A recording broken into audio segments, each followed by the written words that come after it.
നാളെ മുതൽ പ്രാബല്യത്തിലാകുന്ന സാമ്പത്തിക മാറ്റങ്ങൾ എന്തൊക്കെയാണ് എന്ന് പ്രേക്ഷകരോട് വളരെ വിശദമായി വിശദീകരിക്കുന്നു ക്രിസ്റ്റീന ചെറിയാൻ തയ്യാറാക്കിയ എക്സ്പ്ലെയിനറിലേക്ക്. ദിവസേന നാം നടത്തുന്ന സാമ്പത്തിക ഇടപാടുകളിൽ നാളെ മുതൽ മാറ്റങ്ങൾ വരുന്നു. പുത്തൻ സാമ്പത്തിക വർഷത്തോടൊപ്പം ആദായ നികുതി സ്ലാബിൽ ഉൾപ്പെടെയുള്ള മാറ്റങ്ങൾക്കും നാളെ തുടക്കമാവുകയാണ്. പുതിയ രീതികൾ അറിഞ്ഞില്ലെങ്കിൽ കീശ കീറും. ആ മാറ്റങ്ങൾ എന്തൊക്കെയാണെന്ന് അറിയണ്ടേ?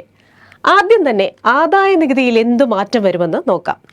2025 ബജറ്റിൽ പ്രഖ്യാപിച്ച എല്ലാ നികുതി ഇളവുകളും നാളെ മുതൽ പ്രാബല്യത്തിലാവുകയാണ്. പ്രതിവർഷം 12 ലക്ഷം വരെ വരുമാനമുള്ള പുതിയ നികുതി വ്യവസ്ഥയിലേക്ക് മാറിയ ആരും നികുതി നൽകേണ്ടതില്ല. പക്ഷേ നികുതി റിബേറ്റ് ലഭിക്കണമെന്നുള്ളതിനാൽ റിട്ടേൺ സമർപ്പിക്കാൻ മറക്കരുത്.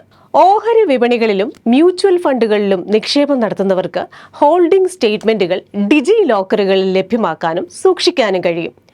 ഇനി UPI ഇടപാടുകൾ നടത്തുന്നവർ ശ്രദ്ധിക്കുക. പ്രവർത്തനരഹിതമായ മൊബൈൽ നമ്പറുകളിൽ നിന്ന് UPI പേയ്മെന്റുകൾ നാളെ മുതൽ സാധ്യമാകില്ല. ഗൂഗിൾ പേ, ഫോൺ പേ എന്നിവയുമായി ബന്ധിപ്പിച്ചിരിക്കുന്ന നമ്പർ ദീർഘകാലമായി നിങ്ങൾ ഉപയോഗിക്കാത്തതാണെങ്കിൽ ബാങ്കുമായി ബന്ധപ്പെട്ട് നമ്പർ പുതുക്കാൻ മറക്കണ്ട. ക്രെഡിറ്റ് കാർഡ് റിവാർഡ് പോയിന്റുകളിലും മാറ്റങ്ങളുണ്ട്. SBI കാർഡുകളുടെ റിവാർഡ് പോയിന്റ് കുറയ്ക്കുകയാണ്. ഇതും നാളെ മുതൽ പ്രാബല്യത്തിലാകും. എയർ ഇന്ത്യ വിസ്താര ലയനം നടന്നതിനാൽ ആക്സിസ് ബാങ്കിന്റെ വിസ്താര ക്രെഡിറ്റ് കാർഡ് ആനുകൂല്യങ്ങളിലും മാറ്റങ്ങളുണ്ട്. പഴയ പെൻഷൻ പദ്ധതിക്ക് പകരം 2024 ഓഗസ്റ്റിൽ സർക്കാർ ആരംഭിച്ച ഏകീകൃത പെൻഷൻ പദ്ധതി നാളെ മുതലാണ് പ്രാബല്യത്തിലാകുന്നത്. 23 ലക്ഷം കേന്ദ്ര സർക്കാർ ജീവനക്കാരെ ബാധിക്കുന്നതാണ് പുതിയ പദ്ധതി.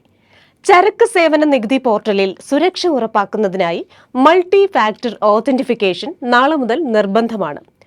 180 ദിവസത്തിൽ കൂടുതൽ പഴക്കമില്ലാത്ത രേഖകൾക്ക് മാത്രമേ ഇ-വേ ബില്ലുകൾ ജനറേറ്റ് ചെയ്യാനാകൂ.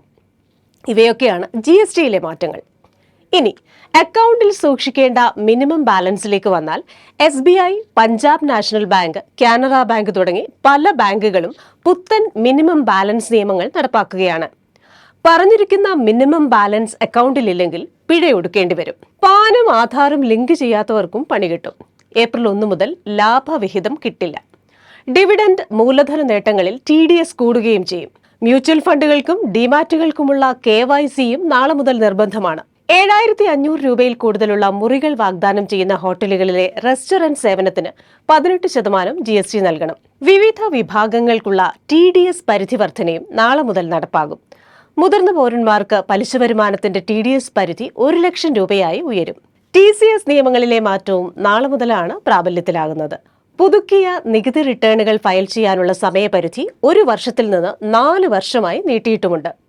2.5 ലക്ഷം രൂപയ്ക്ക് മുകളിലുള്ള യൂലിപ്പുകളിൽ നിന്നുള്ള വീണ്ടെടുക്കൽ വരുമാനം മൂലധന നേട്ടമായി കണക്കാക്കി സെക്ഷൻ 112A പ്രകാരം നികുതി ചുമത്തും. സാമ്പത്തിക മേഖലയിൽ വരുന്ന മാറ്റങ്ങൾ അറിഞ്ഞ് വേണ്ട നടപടികൾ സ്വീകരിക്കാനും അനാവശ്യ ധനനഷ്ടം ഒഴിവാക്കാനും ഓർമ്മിപ്പിക്കുകയാണ് വിദഗ്ധർ. അപ്പോൾ സൂക്ഷിച്ചാൽ ദുഃഖിക്കേണ്ട.